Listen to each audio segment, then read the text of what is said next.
Welcome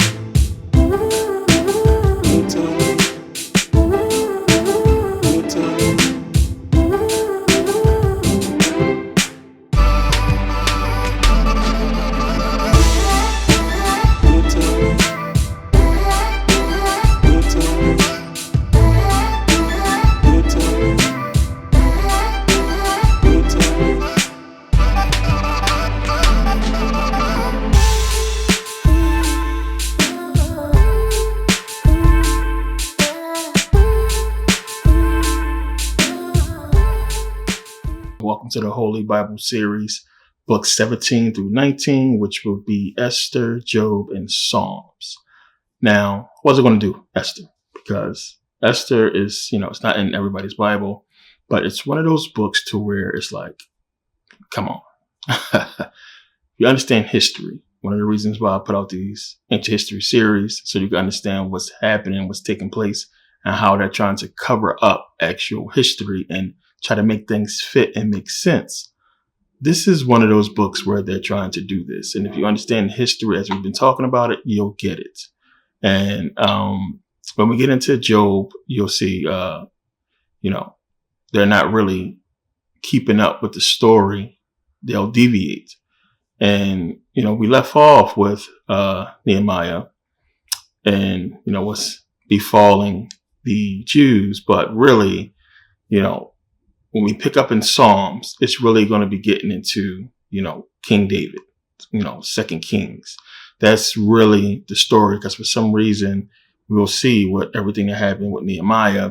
When we start getting into the Psalms, they're more talking about King David when it opens up, because this is the parts we really need to understand. Not so much the story, but the people and, the Easter eggs that they talk about in that story. But when we pick up in Job, when we get over there to Job, when we get to Psalms, we'll dig more into Kings, more so than Nehemiah. And, we'll get into the reason for that, because we're going to have to come back to these books later in this whole thing. But with Esther, it's them trying to fix something that we're going to address in Psalms. And when we go through those histories and talk about this stuff, you're going to see, why they have to put this in there to try to make sense, because we got into the Babylonian exile. And Esther takes place about 100 years after this exile. So this whole thing is about, you have a 2-day Jewish holiday called Purim. This is a real Jewish holiday that they still celebrate to this day. Esther is the reason why. So we have an actual holiday for Jews. And we know they get most of this stuff from the Bible, of course, so shouldn't be shocked. But this story is what's behind it. So story goes, and what they're trying to do is try to explain a huge problem. It's a huge flaw in their storytelling. And the only way to explain it is with a story like this. Because one of the things you will have to explain, as I talked about before, there's no way these Hebrews could be going out, battling, killing, doing what they have done, and not come in contact with the Greeks or the Persians. And especially since we're talking about traveling back and forth the way they've been traveling, them being scattered as well. Because remember, around this time, Persians are conquering, and they're pretty brutal, and they're slaughtering everything and everybody. So how is it that these, Jews are able to survive in pockets, right? So Esther takes place within a city that's ruled by a Persian king. And you have Mordecai, who is the uncle of Esther. Now, the king of Persia is a drunken partier who likes to have a bunch of fun, and he's throwing a big party. And I'm going to run through the story real quick, because we're not going to spend that much time in Esther. But he's having a big party, and he basically tells his wife to go and show off her beauty. She refuses to do so. So he basically makes a decree that, hey, Persian men are going to be the lords of their household, and women should basically obey them. And then after this, he does like a beauty pageant for, his new wife, to find a new wife. So Esther and her uncle, they're Jews. So you have Persian, you have the Jews, which we know this is a problem. So she hides the fact that she's a Jew, and she enters the pageant, and she wins and marries the king, right? So her uncle is basically, poking around, and he overhears 2 guards plotting to kill the king. So he goes and tells Esther, she tells the king, basically save the king's life. And he basically, promotes the guy and give him a position and just helps her uncle out and thanks him, for saving his life, basically. The two men are hanged. Now, after this, you have Haman. Haman is promoted by the king, the Persian king. Haman is like supposed to be this huge deal, and everybody's supposed to kneel before him whenever they see him or what have you. Kind of like a salute in an officer situation. But Mordecai, when he sees him, he doesn't do anything, kind of give him a dirty face. And, Haman's upset. He's not having that. But he finds out that, Mordecai's a Jew. So what he does, because his family, his, grandfather, what have you, they are the enemies of the Jews. So he basically tricks the king and talks to the king, get him drunk and talk him into killing all the Jews, right? So they basically pick a day. And to pick this day, he basically rolls a dice called a pur. And he rolls the dice to pick the day. So they have the day mapped out to where, they're going to kill the Jews or what have you. So he makes this decree that Jews are going to die. And of course, they can't allow this to happen. So they're trying to figure out what can they do. So, wife basically holds a little meeting between her husband and Haman, tells him that, hey, I'm going to have this banquet, that you guys got to come to, this other party you guys got to come to. And, talk about some stuff. So on the way out, Haman leaves and he runs into Mordecai again. And he's pissed off at Mordecai because he still won't salute him or bow to him. So the king basically goes to sleep. He can't sleep. He's having bad dreams. Basically calls in somebody to interpret his dreams and to read back the royal decrees. And he sees that, oh, wait a minute, this dude saved my life. I can't, kill the Jews because one, I'm alive because of one. So Mordecai basically comes in to see the king later and say, hey, we got to kill these Jews. We got to kill Mordecai. He got to go. And the king says, nope, we're not going to kill Mordecai. In fact, we're going to praise him. And you're going to go around and tell everybody of the good deed that he did saving the king's life. So he's got to parade Mordecai on a horse around through the town and praise him to the people that, hey, this dude saved the king. So they do have this banquet, the second banquet that Esther invites them back to. And she basically, lays it all on the king. Hey, I'm actually a Jew. This dude tricked you into killing the Jews. But because of the decree, he can't rescind the royal decree.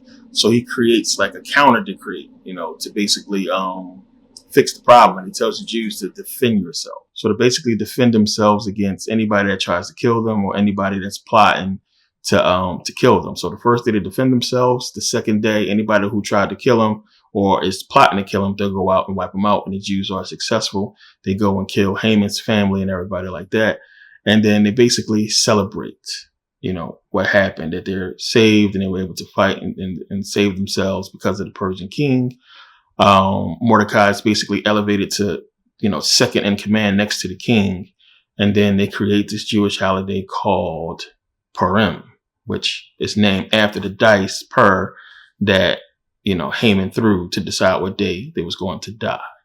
So understand, that's the story. But we understand clear as day why that's here is to explain, one, how in the world they were able to survive the Persian Empire all that time.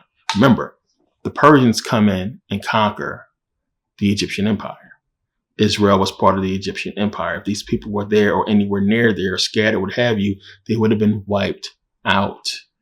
So this is how they try to inject this thing into history and try to make an excuse as to, well, wait a minute, during this time, second in command of Persia was one of our guys. So that's why the Persians, spared us because the second in command was one of our dudes. That's how we're going to make up for this whole thing. And then it just gets your mind to wondering, maybe this was possible. Could have possibly happened. And the story seems feasible because today they still actually, celebrate this holiday.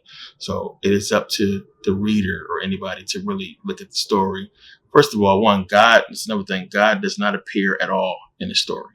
Nothing about God in the story. It's clearly a story put in there to try to fix up, like almost an afterthought. Oh, wait a minute. We got to fix this problem. Let's throw this story in there. And I suspect this happened throughout the Bible where we have these little interludes, which we're going to see with Job and in Psalms, how that goes, where they're injecting these stories. Now, Esther is the last part of the histories.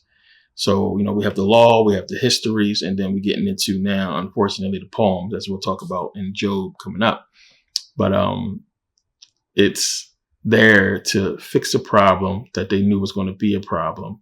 And for anybody who don't know history or, don't understand what's happening, what the stuff's about, it's plausible. It makes you think, like, this is a possibility. This could have happened. But clearly, the story is there to try to fix the Persian problem. So, believe it or not. But yeah, let's get into Job. We know where we left off in Kings, which is really where the story ends off. We got into Nehemiah and Esther, and kind of sort of goes away from the story of the Israelites and basically what we're getting into here. But a lot of people don't understand. So getting into Job. With Job, which a lot of people don't realize, Job is not an Israelite. And you got to understand what they're trying to do here.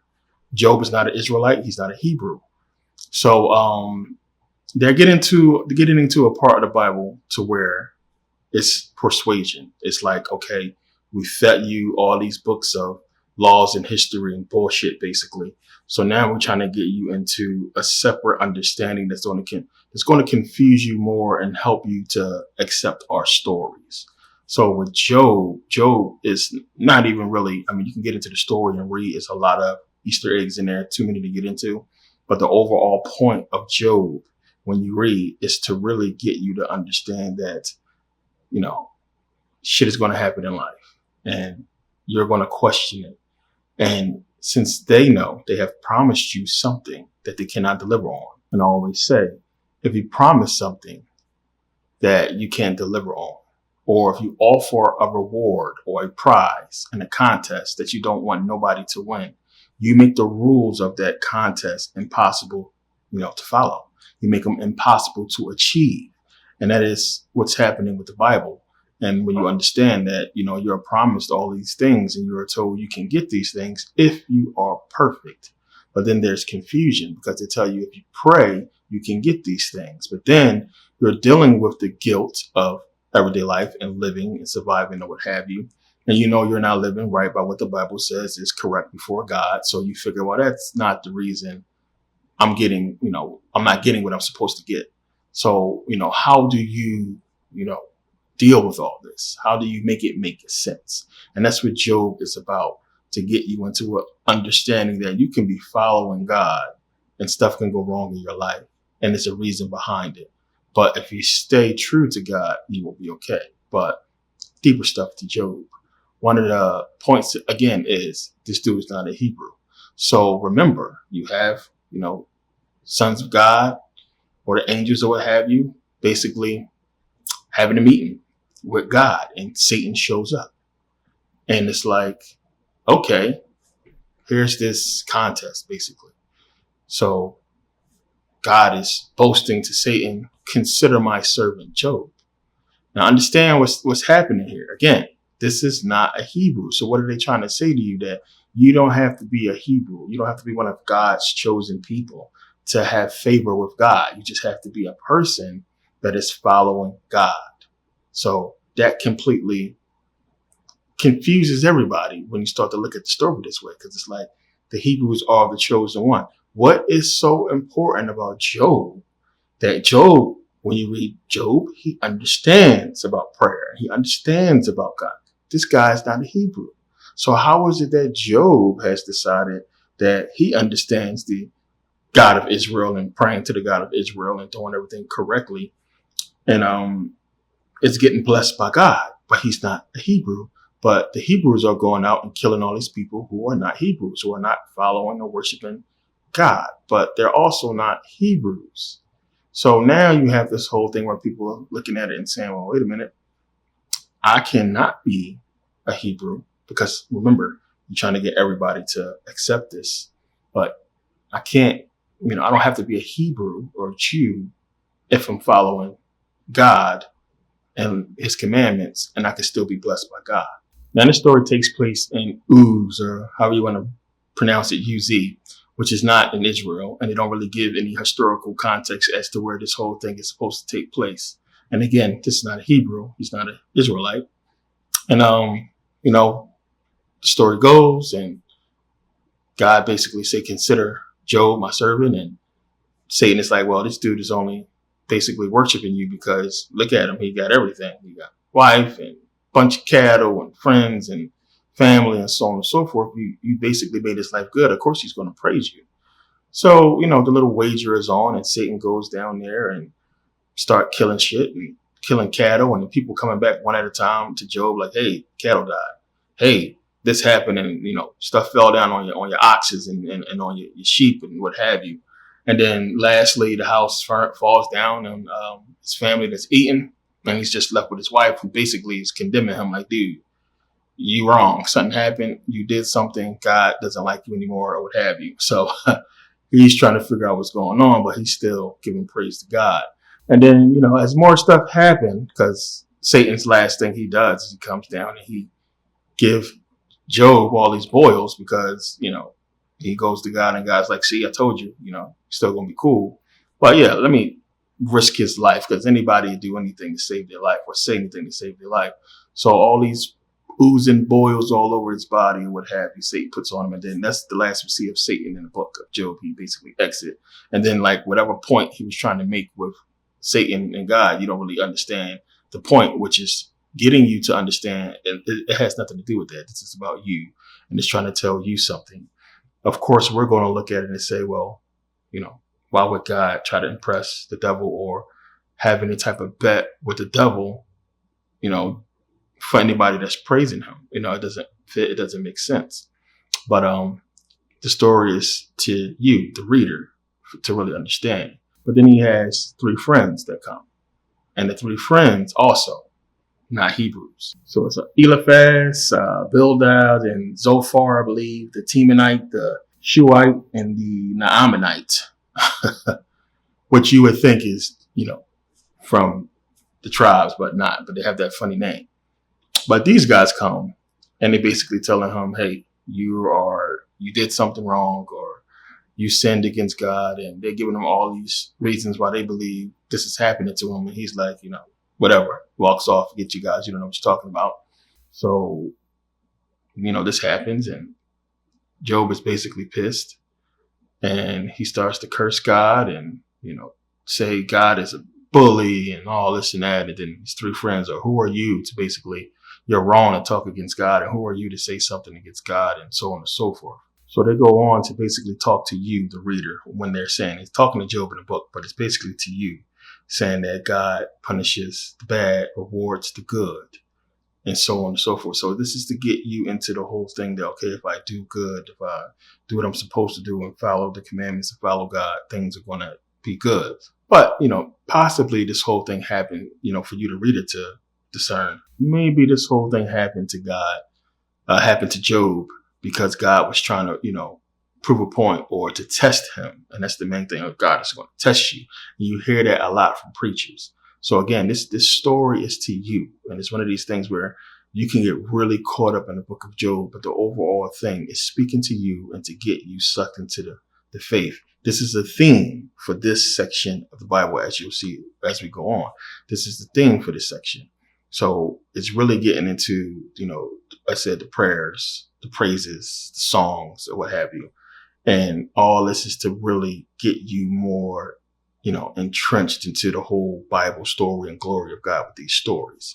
As we talked about with the Esther story and Nehemiah, you see what happened there. So these are just separate stories to just really bring you in more, and kind of like an interlude into the main story, if you look at it from a play sort of view. So enters Elihu, the Buzite, who is also not an Israelite, who is basically talking to Job and saying, well, yeah, you could be right about some things, but, you have no right to basically curse God and to say this and that. And, Job is like, okay, well, look at what's happening to me. And, I've done this. And he just whole list of things he's done, how much he's praised God. Now, God eventually responds to Job and, basically catches him out and says to him, well, Were you there when I created, heavens and earth? Were you there when I created the animals? Were you there? Basically giving him a quick rundown of all the stuff he's done. Who are you to question me? Can you tame Leviathan? And can you go near these beasts that I've been there and created? You would basically call them gods if you was near them instead of cursing me. You wouldn't curse Leviathan or you wouldn't curse these beasts, but you would curse me, God, who has given you so much, so on and so forth, which is all stuff to get you out of your rational mind and thinking, well, wait a minute, I've done what I was supposed to do. Like, I don't understand why I'm doing what I'm supposed to do and you do this to me for whatever reason. And again, for you to look at it and not question, amazingly bad shit is going to happen in your life to where you're going to question God. And this is to get through the whole point that none of this shit is true.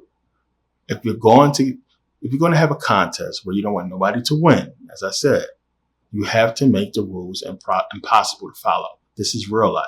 This Bible is impossible to follow. You can't live your life by that. And they know this. They understand the rules are impossible. So shit is going to happen to you in life. People are going to die. You're going to get hurt. You're going to be praising God and going to the church and everything like that and stuff. It's not going to work out.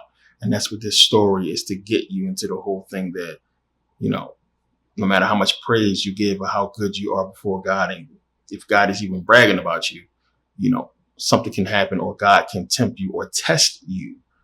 And then you're supposed to be strong through, your faith and through the test. And if you are, then you'll come out on the end okay. Because what happens with Job? All this stuff happens and God says what he says and basically cusses him out. And then Job, repents and bows down. I'm sorry, Lord, and this and that, and you're right, or whatever. And then what happens in the end? God basically, new wife, new kids, new money and cattle or what have you. He gets everything back basically. So Job is one of those things where, when you understand how the Bible is structured, you can read it and understand exactly the reverse psychology bullshit they're trying to pull off. Because by this point in the Bible, if you're reading, you're not looking at God the same. There's no way you're looking at this and saying that this God is saying something is wrong with this dude. Something is wrong with these Hebrews. They're crazy. Something is not right. So this will be one of the things that the preacher will skip to this story of Job. Because if you don't put the story of Job in order, in context to everything that's happening, as far as understanding it, it's just the poetry portion of the Bible. And in this, it's poetry, it's Psalms, which we're going to get into next with Psalms. And you will understand why it's there. And then looking at everything that came before, as we have went through, why this is put here. You understand? So it's like the book of Job is not really, if you want to go through it and read it, you'll waste your time. It's other stuff in there that, we'll come back to in the New Testament. As I said, when we get to the New Testament, we'll be coming back to the Old Testament because there's a lot of things that we got to match up. But no point in getting into it now because it's not going to make sense until we go to the New Testament. And which is why we'll come back to these books. But that's basically Job.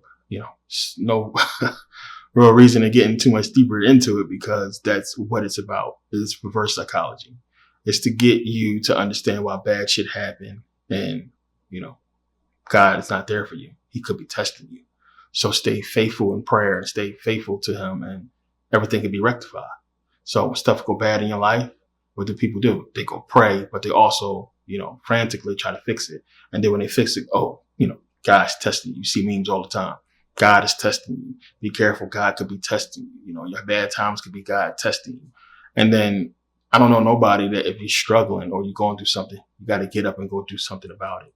Now, if you go get up and do something about it and it changes your situation, that's on your strength. You did that. No higher power did that for you. And why would God put you in that position anyway if you're supposedly living right by the Bible? So now the deeper book to get into is Psalms. And Psalms is deep. Even though we're talking about poetry, songs, and prayers, 150 of them, by the way, which is why Psalms are so long.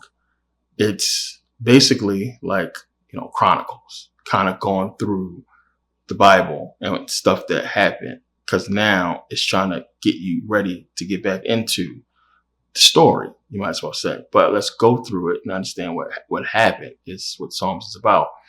And stories about what happened. Because now when we leave off with 2 Kings, everything's messed up, you have this whole, cycle of king coming, and then, people worshiping other gods. Then somebody comes and messes up the kingdom, and then somebody brings the kingdom back and start praising everything right. That king dies, the next king does the same thing over and over again. And this is what we see. This is how it left off. But with Psalms, it's almost like the establishment of a new covenant. It's like let's reestablish what God promised us. And let's not forget. Let's tell tales. Let's sing songs about what happened. So when you get into the first two books of Psalms, it's just basically getting into King David. Because Psalms is basically split up into about 5 sections. The first couple sections are about King David and everything that happened with him.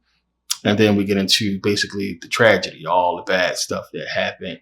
And then the last couple sections is basically about, the promise that God has promised them and everything that they have to do to fulfill this promise, or to reestablish the promise with God, and to basically get God into forgiving them for everything that happened before.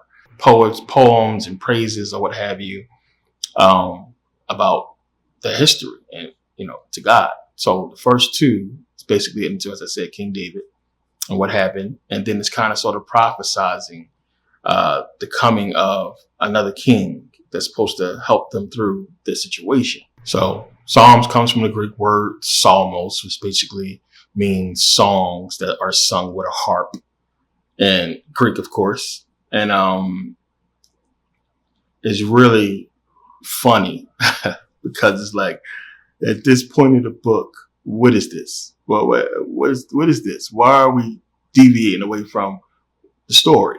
And it's like, when they broke down Psalms, because these are supposed to be real songs, supposed to be written and supposed to be about the history of Israel. And they found some songs a long time ago, and then they mixed them with some poems a long time ago. And all of it's supposed to be during the time where the Hebrews are in exile and scattered. And then they're trying to remember their history and what happened. So since they're not together and you got Hebrews scattered all over the place, they supposedly came up with these poems and songs to remember what happened, and to basically, be singing these songs and putting these poems out there to kind of sort of, get God to hear them and understand that they understand what happened and they understand the history and they're sorry for it. So come back and reestablish your promise to us. So let's just skip ahead to Psalms 106. Let's go to verse 29. And it's giving you exactly what I'm saying. And it says, thus they provoked him to anger with their inventions, and the plagues break in upon them. Then stood up Phinehas and executed judgment.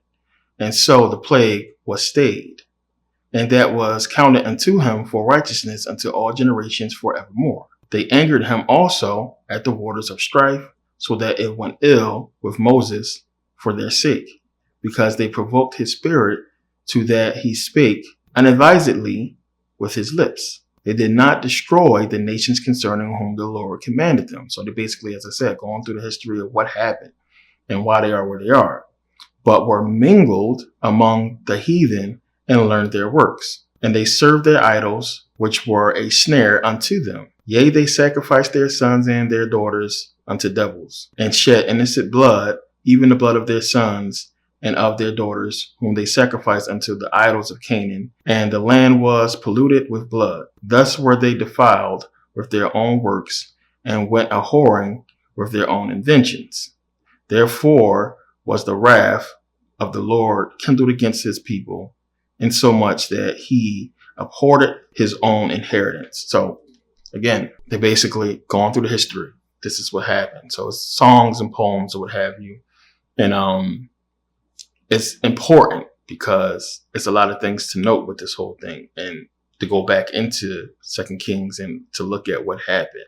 Because as we're doing with the series, you're going to start going in and out with actual history and what the Bible is talking about, so you can understand the message they're trying to give you and how they're trying to convey it to you. So remember the history. You have King David, and then King David dies, and you have Solomon. You have the building. But remember, King David is the one who really wanted to build the temple. He's talking about it And Solomon's supposed to fulfill this. So Solomon comes into power, and Solomon is told specifically, hey, don't be marrying into these other civilizations and people, because they're going to have you basically going after their gods. And this is exactly what he does. He marries somebody from Egypt, and then he has a bunch of wives, and then they basically get him to do just that, and then following all kinds of different gods. So eventually, we go from Solomon, we get into Elijah comes and is swept off into a whirlwind, and then we have Elisha, who has superpowers basically, and is raising the dead and doing all kinds of stuff.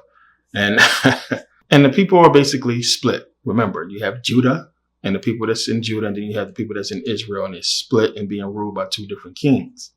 We eventually get to Hezekiah, who gets help from Isaiah, and this is where they get into the whole part where they get exiled into Syria and Babylon or what have you. Hezekiah dies. And remember, they told him before he dies that when he does die, his kingdom is basically going to be in ruins.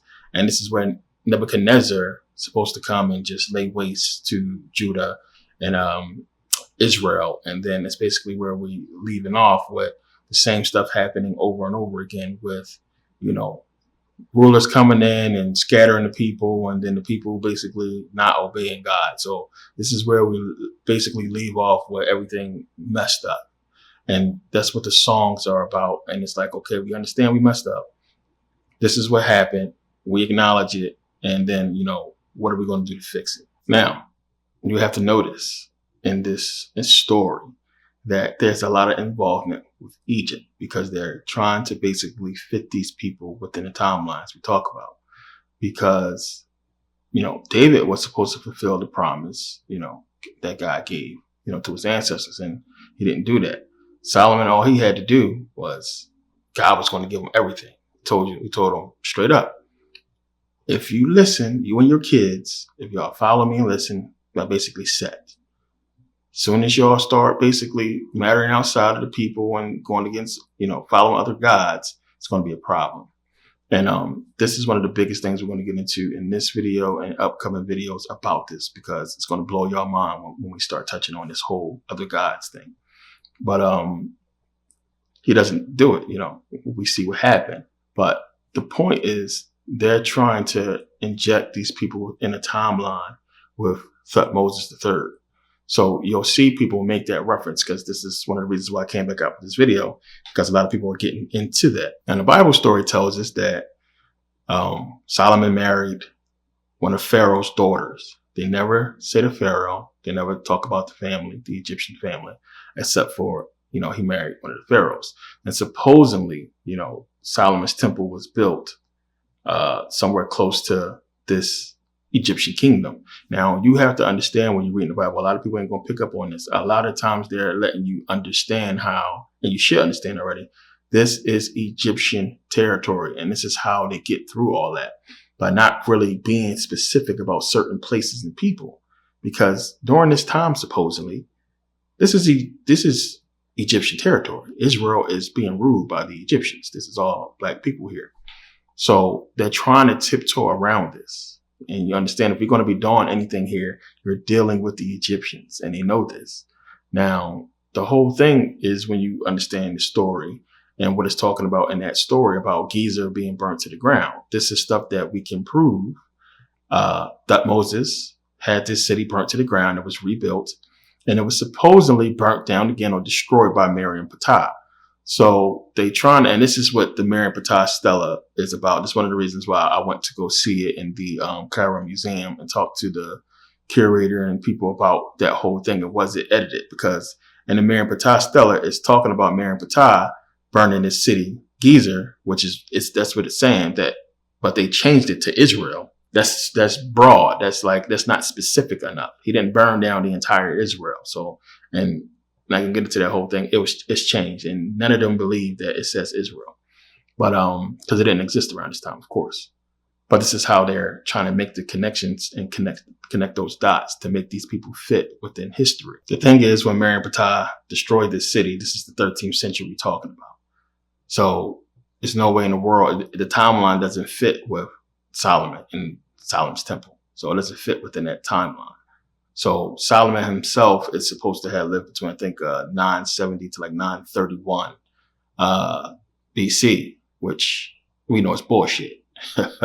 So it's not fitting in that time. We don't have any proof that Solomon ever even existed. So we know this is about masonry, but Solomon's temple and everything, the way it's laid out, which we'll get into that in a different video, how that all adds up. But there was the reason why it's even here and why they even mention a temple at all, because in this place and during this time, there was a temple there that belonged to the ancient Egyptians. And the measurements of the temple is the only thing that we can find that could be on par with a Solomon's temple. Now, when you go into the Bible, it's talking about, Jewish temples being built and knocked down, and rebuilt, knocked down, and so on and so forth. And again, anybody that's in this period or around this time understand this is Egyptian territory. And all they are doing is talking about buildings that they themselves laid siege to that belonged to the Egyptians because of what was there or what happened during conquest. A lot of stuff got burnt down. And of course, they didn't want to burn down too much, but there's certain places they couldn't leave standing because everything that's in there destroys what they're trying to do. It's a lot of those places. So article popped up a while ago saying Egyptian people claims Jewish temple was never in Jerusalem, which that is big. And they're saying this Jewish place of worship was actually converted from an Egyptian building that was in Galilee, which we know it had to have some connection for them to even be talking about Galilee. Any place they mention in the Bible has to have some type of connection that they can connect themselves to. But who was actually there was the Egyptians. So it says there, I'm just going to skip to this article real fast. It says, finally, the article claims that the dimensions of the temple itself match that of ancient Egyptian temples from the Pharaonic period. What the Jews called their temple, the report says, may have been converted from an abandoned Egyptian military garrison in Palestine, which they took over. Prior to Israel taking control of the Temple Mount in 1967, there was a consensus in the Arab and Muslim world that state, now home to the Al-Aqsa Mosque, was the site of the biblical Jewish temple. Such attitudes can be seen in the 1924 guide to the Haram al-Sharif, as the Temple Mount is known in Arabic, published by the Muslim Waqf, which had no qualms mentioning the presence of two Jewish temples atop the Jerusalem compound in antiquity. In October, Sheikh Mohammed Ahmad Hussein, Mufti of Jerusalem, claimed that there was never a Jewish temple on the site, and that, in fact, the Al-Aqsa Mosque had been there since the creation of the world. Right. According to historians, the Al-Aqsa Mosque was built during the Umayyad dynasty and is believed, that's what they always like to say, believed to have been completed in 705 CE. So we understand, we know this history and timeline doesn't fit.